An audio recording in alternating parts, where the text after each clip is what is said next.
In my defenselessness, my safety lies. In my defenselessness, my safety lies.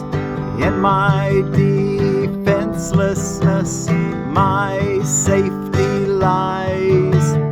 In my defenselessness, my safety lies. In my defenselessness, my safety lies. In my defenselessness, my safety lies. In my defenselessness, my safety lies. We could get a few world supposed leaders to learn that, and we'd have a really beautiful world, wouldn't we? That's our job, to be the salt of the earth and let everybody get salted with that knowledge.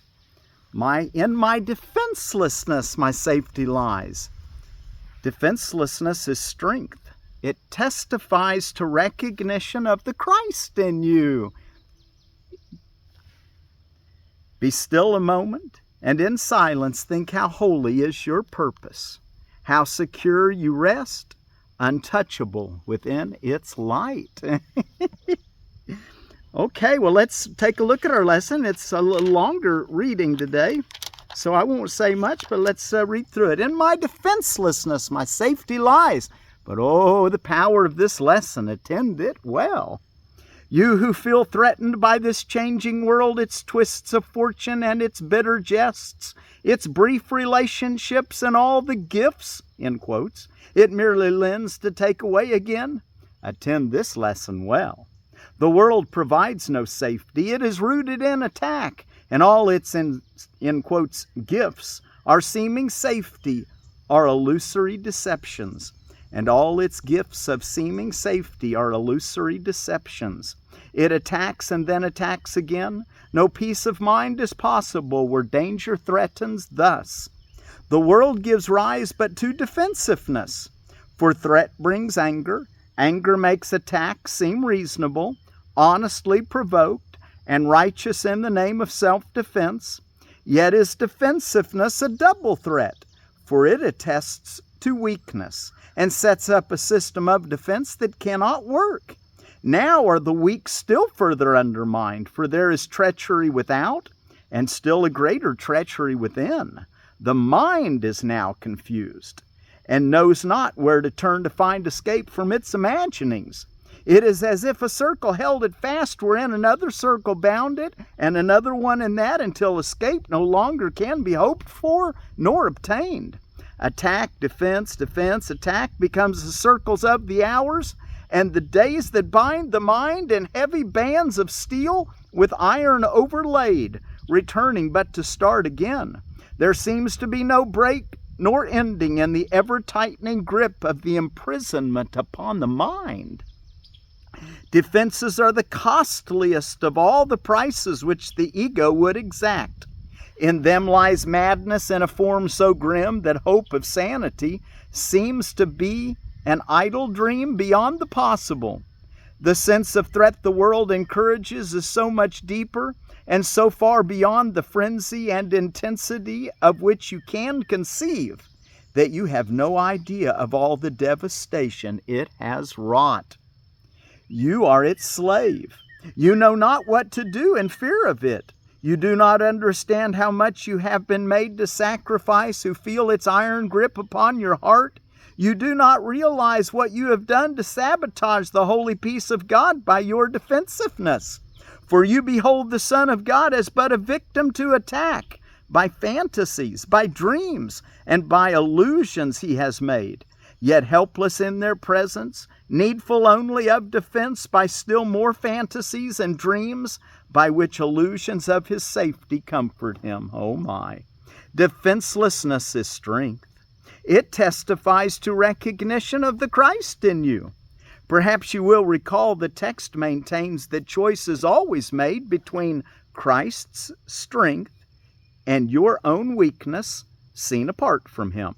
Defenselessness can never be attacked because it recognizes strength So great attack is folly, or a silly game a tired child might play when he becomes too sleepy to remember what he wants. Defensiveness is weakness. It proclaims you have denied the Christ and come to fear his Father's anger. What can save you now from your delusion of an angry God whose fearful image you believe you see at work in all the evils of the world? What but illusions could defend you now, when it is but illusions that you fight? We will not play such childish games today, for our true purpose is to save the world, and we would not exchange for foolishness the endless joy our function offers us. We would not let our happiness slip by because a fragment of a senseless dream happened to cross our minds, and we mistook the figures in it for the Son of God. Its tiny instant for eternity. We look past dreams today and recognize that we need no defense because we are created unassailable, without all thought or wish or dream in which attack has any meaning. Now we cannot fear, for we have left all fearful thoughts behind. And in defenselessness we stand secure, serenely certain of our safety now, sure of salvation, sure we will fulfill our chosen purpose as our ministry extends its holy blessing through the world. Be still a moment, and in silence think how holy is your purpose, how secure you rest, untouchable within its light. God's ministers have chosen that the truth be with them. Who is holier than they? Who could be sure that his happiness is fully guaranteed? And who could be more mightily protected? What defense could possibly be needed by the ones who are among the chosen ones of God, by his election and their own as well? It is the function of God's ministers to help their brothers choose as they have done. Again, it is the function of God's ministers to help their brothers choose as they have done. God has elected all, but few have come to realize his will is but their own. God has elected all, but few have come to realize his will is but their own. And while you fail to teach what you have learned, salvation waits and darkness holds the world in grim imprisonment. Nor will you learn that light has come to you and your escape has been accomplished.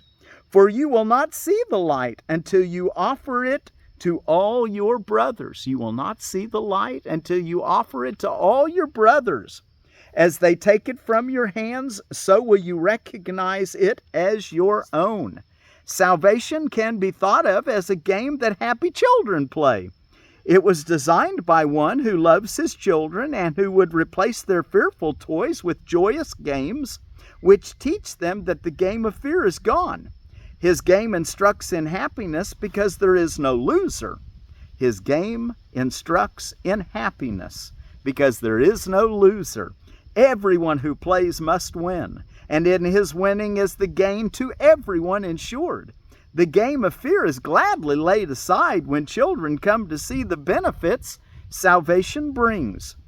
You who have played that you are lost to hope, abandoned by your Father, left alone in terror in a fearful world made mad by sin and guilt, be happy now. The game is over. Now a quiet time has come in which we put away the toys of guilt and lock our quaint and childish thoughts of sin forever from the pure and holy minds of heaven's children and the Son of God. That'd be us. It's everybody. We pause but for a moment more to play our final happy game upon this earth, and then we go to take our rightful place where truth abides and games are meaningless. So is the story ended. Let this day bring the last chapter closer to the world, that everyone may learn the tale he reads of terrifying destiny, defeat of all his hopes, his pitiful defense against a vengeance he cannot escape, is but his own deluded fantasy. God's ministers have come to waken him from the dark dreams this story has evoked in his confused, bewildered memory of this distorted tale. God's Son can smile at last on learning that it is not true. God's Son can smile at last on learning that it is not true. Today we practice in a form we will maintain for quite a while. We will begin each day by giving our attention to the daily thought as long as possible. 5 minutes now becomes the least we give to preparation for a day in which salvation is the only goal we have. 10 would be better, 15 better still. And as distraction ceases to arise to turn us from our purpose, we will find that half an hour is too short a time to spend with God, nor will we willingly give less at night in gratitude and joy. Each hour adds to our increasing peace as we remember to be faithful to the will we share with God. At times, perhaps a minute, even less, will be the most that we can offer as the hour strikes. Sometimes we will forget. At other times, the business of the world will close on us, and we will be unable to withdraw a little while and turn our thoughts to God. Yet when we can, we will observe our trust as ministers of God in hourly remembrance of our mission and His love. And we will quietly sit by and wait on Him and listen to His voice and learn what He would have us do the hour that is yet to come, while thanking Him for all the gifts He gave us in the one gone by. In time, with practice, you will never cease to think of Him and hear His loving voice, guiding your footsteps into quiet ways where you will walk in true defenselessness. For you will know that heaven goes with you, nor would you keep your mind away from Him a moment, even though your time is spent in offering salvation to the world. Think you He will not make this possible for you who chose to carry out His plan for the salvation of the world and yours? Today our theme is our defenselessness. We clothe ourselves in it and we prepare to meet the day. We rise up strong in Christ and let our weakness disappear as we remember that His strength abides in us. As we remember that His strength abides in us, we will remind ourselves that He remains beside us through the day and never leaves our weakness unsupported by His strength. We call upon His strength each time we feel the threat of our defenses undermine our certainty of purpose. We will pause a moment as He tells us, I am here. Your practicing will now begin to take the earnestness of love to help you keep your mind from wandering from its intent. Be not afraid nor timid. There can be no doubt that you will reach your final goal. The ministers of God can never fail, because the love and strength and peace that shines from them to all their brothers come from Him. These are His gifts to you. Defenselessness is all you need to give Him in return. You lay aside but what was never real. You lay aside but what was never real in your defenselessness to look on Christ and see His sinlessness. Wow, what a beautiful reading. Okay, well, let's go look in our text reading today. And we're ready for, and we'll come back to in my defenselessness, my safety lies at the end. But right now, let's take a look in we're ready for, in chapter 16, the forgiveness of illusions. Section 6, the bridge to the real world. The bridge to the real world. And you know, I don't know if I actually even said that I'm Miracle Willie, forgiveness teacher from the Ozarks. Here on lesson 153, we're reading from the Foundation for Inner Peace version of A Course in Miracles. Here on Saturday, June the 1st of 2024. What all's going on around the world today? Well, let's see. Just going to read through them. Found these on holidays and observances. And also look on Drexel University religious calendar. It's Atlantic hurricane season starts. Dare Day, Dinosaur Day, Don't Give Up the Ship Day, Pencil Drawing Day, Flip a Coin Day, Global Day of Parents, Heimlich Maneuver Day. You all know, learn how to do an Heimlich Maneuver. You never know when you might need to pop something out of somebody's throat so they can breathe. Children's Day, Black Bear Day, Bubbly Day, Cheer Coach Day, be a cheer coach, Family Recreation Day, Go Barefoot Day, having your family recreation, Hazelnut Cake Day, learn to row day, or paddle if you're using a canoe, nail polish day, olive day, pen pal day, pineapple day, play outside day, prairie day. Reminds me of George Washington Carver, prairies. He was born on the prairies. Trails day, New Year resolution commitment day, another day to start over.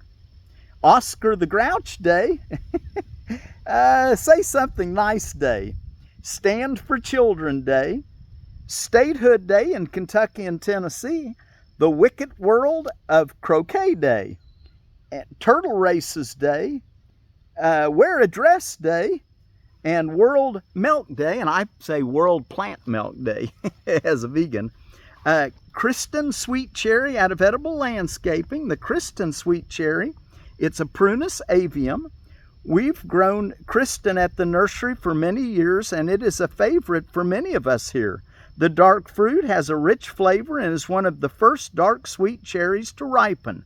Grows well up north to zone 4, so it's the highest quality of the hardy sweet cherries. Space about 10-foot circles for dwarf, 15-foot circles for semi-dwarf. Zones 4 through 7. So that's your Kristin Sweet Cherry. Okay, in my defenselessness, my safety lies. Now let's go look at the bridge to the real world. Chapter 16, Roman numeral 6. The search for the special relationship is the sign that you equate yourself with the ego and not with God. For the special relationship has value only to the ego. To the ego, unless a relationship has special value, it has no meaning, for it perceives all love as special. Yet this cannot be natural, for it is unlike the relationship of God and His Son, and all relationships that are unlike this one must be unnatural. For God created love as He would have it be and gave it as it is. Love has no meaning except as its Creator defined it by His will. It is impossible to define it otherwise and understand it. Love is freedom. Paragraph 2. Love is freedom. To look for it by placing yourself in bondage is to separate yourself from it.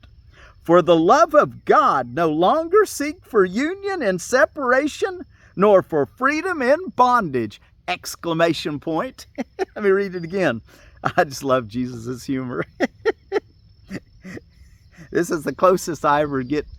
I'm not going to say it. I was going to say it's almost like he's using it in a way that some people would use it in a cursing, but he's using it as meaning exactly what he means. For the love of God no longer seek for union in separation, nor for freedom in bondage! Exclamation point. As you release, so will you be released. Forget this not, or love will be unable to find you and comfort you. Whoa! Love, we want it to be able to find us and comfort us. So let's look at it again. That paragraph again, it's a short paragraph, we'll read it again. Love is freedom. To look for it by placing yourself in bondage is to separate yourself from love. For the love of God no longer seek for union in separation, nor for freedom in bondage. As you release, so will you be released. Forget this not, or love will be unable to find you and comfort you. 3. There is a way in which the Holy Spirit asks your help, if you would have His. The holy instant is His most helpful aid in protecting you from the attraction of guilt, the real lure in the special relationship. Okay, let's get this right. There is a way in which the Holy Spirit asks your help, if you would have His help. The holy instant is His most powerful aid in protecting you from the attraction of guilt, the real lure in the special relationship. So be sure to step into those holy instants. Say, God, I don't know what I'm supposed to be thinking. I'm just going to be at peace in your abiding comfort right now in this moment without judgment. The holy instant is the Holy Spirit's most helpful aid in protecting you from the attraction of guilt, the real lure in the special relationship. You do not recognize that this is its real appeal, for the ego has taught you that freedom lies in it. Yet the closer you look at the special relationship, the more apparent it becomes that it must foster guilt and therefore must imprison. For the special relationship is totally meaningless without a body. If you value it, you must also value the body. And what you value, you will keep. The special relationship is a device for limiting yourself to a body and for limiting your perception of others to theirs. The great raise, and that's capital great and capital R for raise. The great raise would establish the total lack of value of the special relationship if they were seen. For in seeing them, the body would disappear because its value would be lost. And so your whole investment in seeing it would be withdrawn from it. You see the world you value. On this side of the bridge, you see the world of separate bodies seeking to join each other in separate unions and to become one by losing. When two individuals seek to become one, they are trying to decrease their magnitude. Each would deny his power, for the separate union excludes the universe. Far more is left outside than would be taken in, for God is left without and nothing taken in. If one such union were made in perfect faith, the universe would enter into it. Yet the special relationship the ego seeks does not include even one whole individual. The ego wants but part of him and sees only this part and nothing else. And paragraph 6, I think we'll end about towards the end of this paragraph. Across the bridge it is so different. For a time the body is still seen, but not exclusively as it is seen here. The little spark that holds the great rays within it is also visible, and this spark cannot be limited long to littleness.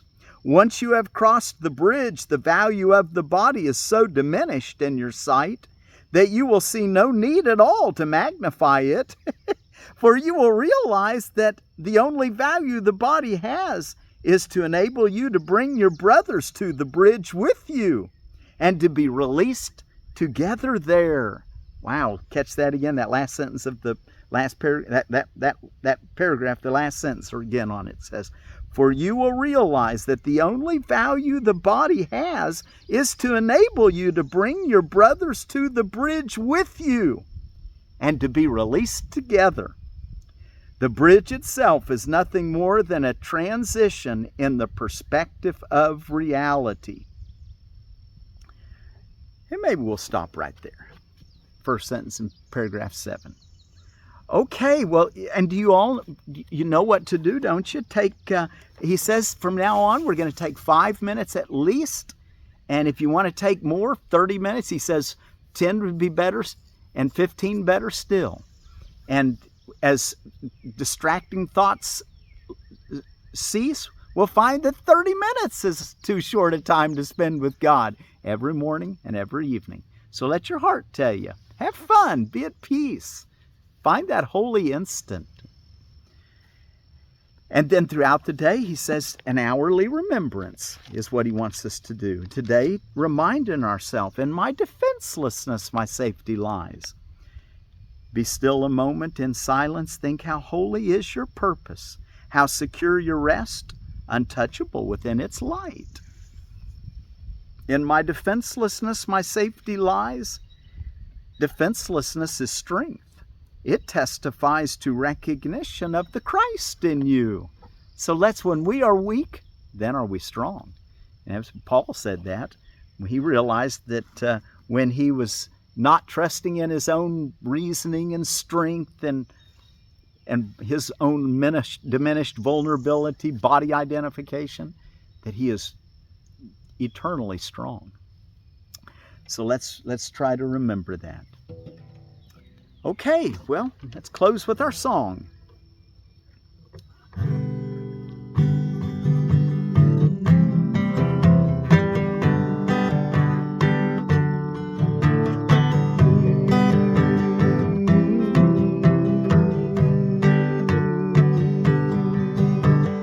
In my defenselessness, my safety lies. In my defenselessness,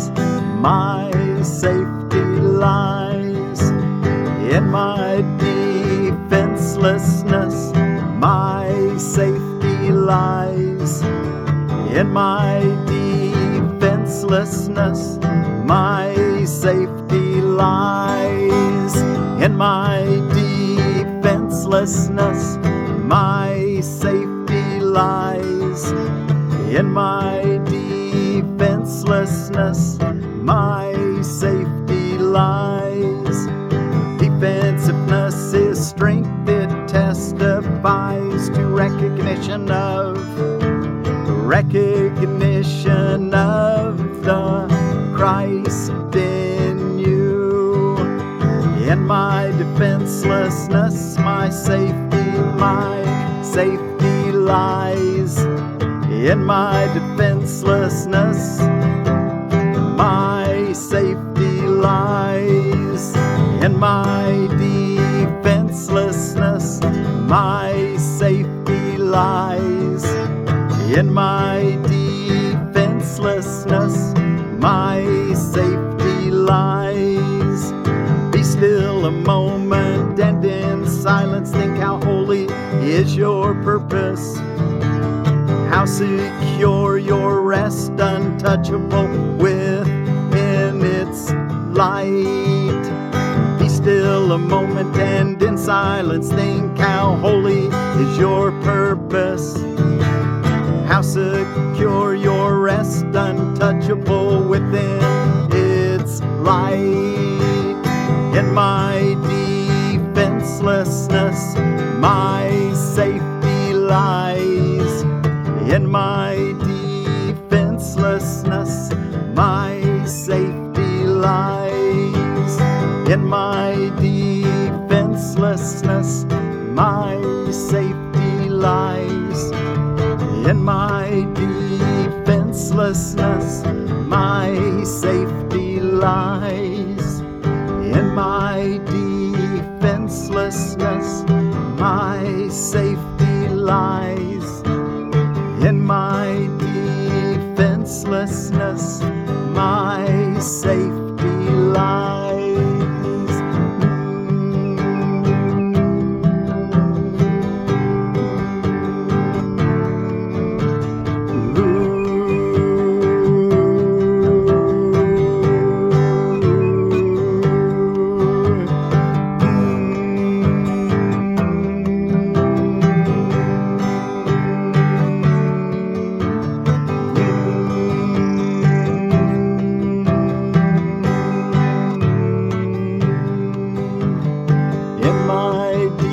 Defenselessness, my safety lies. In my defenselessness, my safety lies. Sound like a bird was singing along with me. And our word for peace is out of the Afrikaans language of South Africa, and it's Vrede. Vrede. So Vrede be with you. Live in your defenselessness and be happy. In my defenselessness, my safety lies. Vrede.